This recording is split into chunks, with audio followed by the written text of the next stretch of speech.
Assalamualaikum warahmatullahi wabarakatuh. Saya Farid Alfariski dan partner saya Nurul Hikmah. Pada hari ini kami akan membahas chapter 13 yaitu Language in Classroom. Bagian pertama akan dijelaskan oleh saya dan nanti akan dilanjutkan oleh Nurul Hikmah.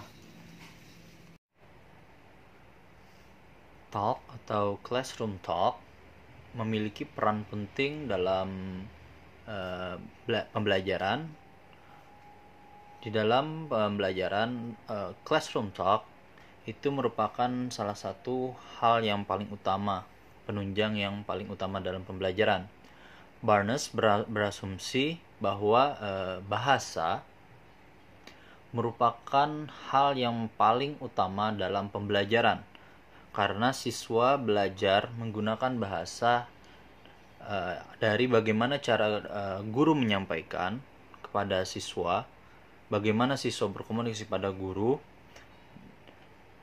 Dari situ akan terjadi yang namanya pembelajaran. Maksud dari asumsi ini adalah terjadinya pergeseran dari yang dulunya pembelajaran itu berfokus kepada guru, highly centralized to the teacher, menjadi lebih pada siswa, yang lebih agar siswa menjadi lebih aktif. Kan dulunya lebih ke arah guru, jadi siswa itu menjadi cuma pendengar, jadi pasif, dan itu bergeser dan berubah menjadi siswa itu menjadi lebih aktif dengan berbicara, berdiskusi, menyampaikan pendapat, menyampaikan saran, sehingga kelas tadi dengan classroom talk, kelas akan menjadi lebih hidup dan siswa pun akan belajar lebih banyak dengan teman-temannya, dengan guru, dengan menyampaikan apa yang dalam pikirannya, apa yang mereka saran-saran dari mereka, sehingga pembelajaran tadi menjadi lebih berkembang lebih jauh lagi. Sedangkan menurut Edward dan Furlong, mereka berpendapat berbeda bahwa kelas itu mereka lebih mendukung pada yang namanya highly centralized atau berfokus atau bersentral kepada guru, yang artinya hak untuk berbicara antara siswa dan guru itu tidak seimbang. Edward dan Furlong, menurut mereka guru atau pesan dari guru itu lebih efektif atau lebih bisa diterima oleh siswa karena keberadaan guru tadi yang berada di depan kelas, sehingga lebih didengarkan oleh siswa. Watson menggarisbawahi ada 3 kategori dari teacher talk yang tidak hanya mencakup introductory talk atau permulaan atau pendahuluan, tetapi juga teacher talk pada poin-poin tertentu pada pembelajaran. Yang pertama, poin pertama adalah finding out about students' understanding and knowledge. Di sini merupakan salah satu presentasi terbesar atau tertinggi dari ketiga kategori, di mana hal yang harus dilakukan oleh guru atau yang berada di dalam teacher talk, tujuan dari ini adalah guru dapat mencari tahu dan memahami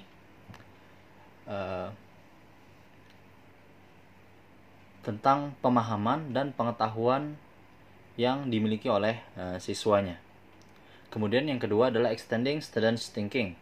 Itu adalah memiliki percentage 25% atau 25% dari keseluruhan teacher talk, di mana tugas guru di situ adalah untuk melebarkan atau mengembangkan kembali pemikiran yang dimiliki oleh siswa untuk ketika dalam pembahasan suatu materi atau suatu permasalahan, guru dapat mengembangkan kembali apa yang telah disampaikan oleh siswa. Kemudian poin yang terakhir, yang ketiga, itu providing general feedback. Di sini memiliki percentage 16% dari keseluruhan teacher talk, yaitu guru dapat menyediakan atau memberikan feedback atau ulasan balik secara umum terhadap apa yang telah dipelajari oleh siswa. Selanjutnya adalah direct instruction and whole class interactive teaching.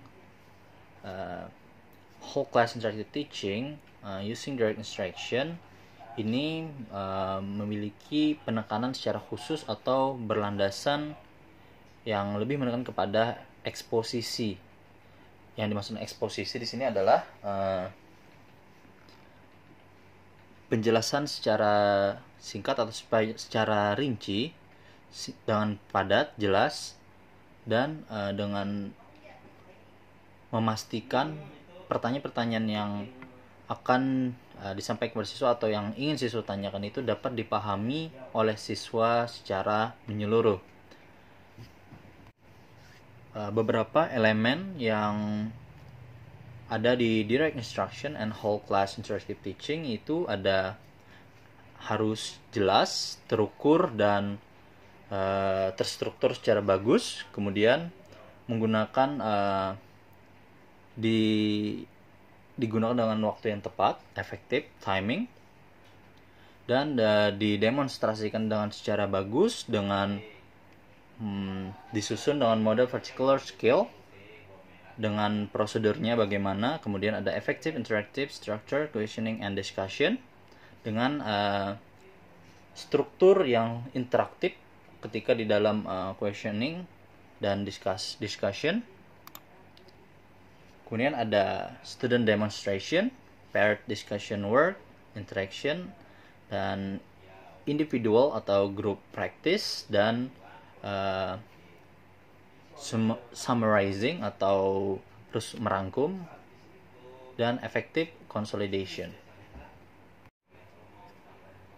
Selanjutnya yaitu whole class interactive teaching not only concern questioning, as this is what teachers do when they adopt a whole range of teaching strategies, but also the kinds of questions that they ask to check understanding, to ask for examples, to pursue an issue in greater depth with a particular student or group, to ask for application of the knowledge, to check understanding of a process, as well as the product or the single right answer. Jadi maksudnya adalah whole class interactive teaching itu tidak hanya berfokus atau memperhatikan kepada sekedar bagaimana bertanya atau pertanyaannya, seperti yang dimaksud di sini adalah jenis pertanyaan yang ditanyakan bagaimana. Jadi whole class interactive itu pertanyaannya itu berfokus kepada jenis pertanyaannya, apa yang akan ditanyakan, dan tujuannya itu kan untuk memahami pemahaman siswa, to ask for examples, bagaimana contoh-contohnya misalkan dari apa yang diminta oleh guru, itu kan bisa mengetahui bagaimana tingkat pemahaman siswa, dan juga bisa juga untuk memahami pemahaman proses-proses bagaimana terjadinya sesuatu dan sebagainya. Selanjutnya itu exposition. Several authors atau beberapa peneliti itu mereka berpendapat ada beberapa fungsi yang disediakan atau yang ada untuk exposition. Yang pertama adalah introduction lesson, yaitu untuk sebagai mukaddimah atau awalan dari pembelajaran. Kemudian relaying information that students do not know, sebagai dasar informasi atau penyampaian informasi kepada siswa yang tidak diketahui oleh siswa. Kemudian ada introducing and using technical language in a controlled way.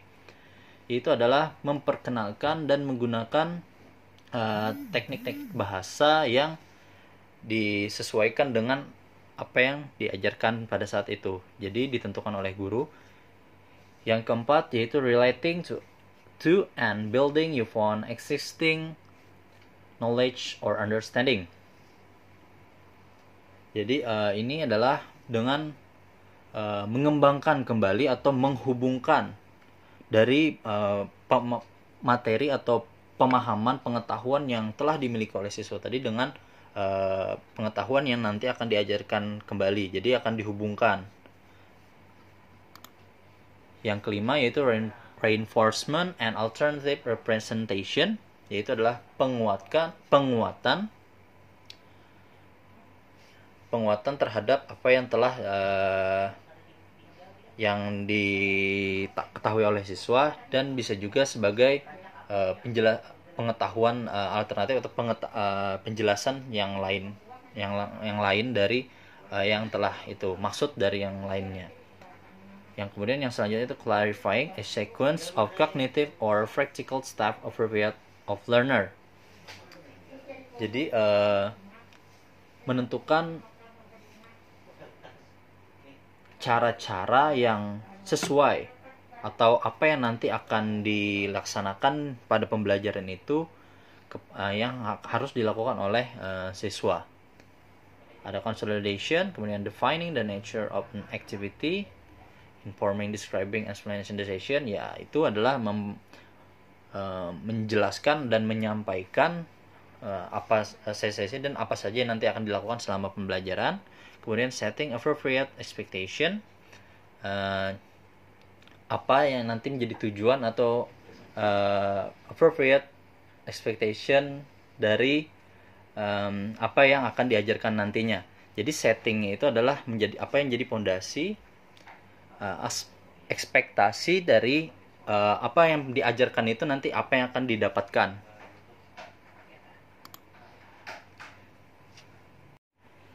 Penggunaan contoh itu sangat fundamental, atau salah satu aspek yang sangat fundamental yang mendasar dari pembelajaran, dan ini merupakan hal yang sangat penting dan sangat utama ketika pembelajaran, terutama ketika seorang guru ingin menyampaikan materi baru. Dengan contoh itu dapat membantu siswa untuk masuk ke dalam materi tersebut. Parrot itu memiliki guideline for the effective use of examples. Ada 3, yaitu yang pertama start with simple examples and work towards more complex ones. Jadi dimulai dari yang simple dulu, contoh-contoh yang simple, dan sejalan waktu menuju kepada contoh-contoh yang lebih kompleks lagi. Yang kedua yaitu ada start with example relevant to students' experience and level of knowledge. Nah, dimulai dengan contoh-contoh yang relevan atau yang berhubungan dengan pengalaman yang dimiliki oleh siswa dan juga tingkatan pengetahuan yang dimiliki oleh siswa. Yang ketiga, relate examples to the principles, idea, or generalization being taught. Yaitu menghubungkan atau relating contoh yang sesuai atau idenya itu sesuai dengan apa yang sedang diajarkan. Selanjutnya itu adalah explanation. Parrot itu ada menentukan beberapa faktor important atau faktor penting yang dapat berkontribusi dalam keefektivitasan dalam penjelasan. Ada 3, yaitu continuity, simplicity, and explicitness. Continuity itu adalah maksudnya adalah berkelanjutan. Artinya dapat penjelasan itu berhubungan antara penjelasan 1, 2, dan 3 yang selanjutnya itu berkelanjutan sesuai. Kemudian ada simplicity, yaitu penjelasan itu bersifat simple, tidak ribet, simple, dengan bahasanya simple. Kemudian ada explicitness, yaitu lebih jelas dengan bahasa yang jelas, rinci dan jelas. Simple, rinci dan jelas, dan berkelanjutan. Wright berpendapat bahwa explanation atau penjelasan itu bisa digunakan sebagai penunjang agar siswa dapat memahami konsep penyebab dan efek, prosedur, tujuan, hubungan, proses, dan konsekuensi dari apa yang sedang dipelajari. Kiriko, menurut Kiriko, keefektivitasan dari penjelasan itu ditentukan oleh attention to clarity, ada struktur, length, panjangnya kalimat, attention, dan language, bahasa yang digunakan, exemplars, dan understanding. Untuk lanjutannya akan dilanjutkan oleh partner saya, Nurul Hikmah.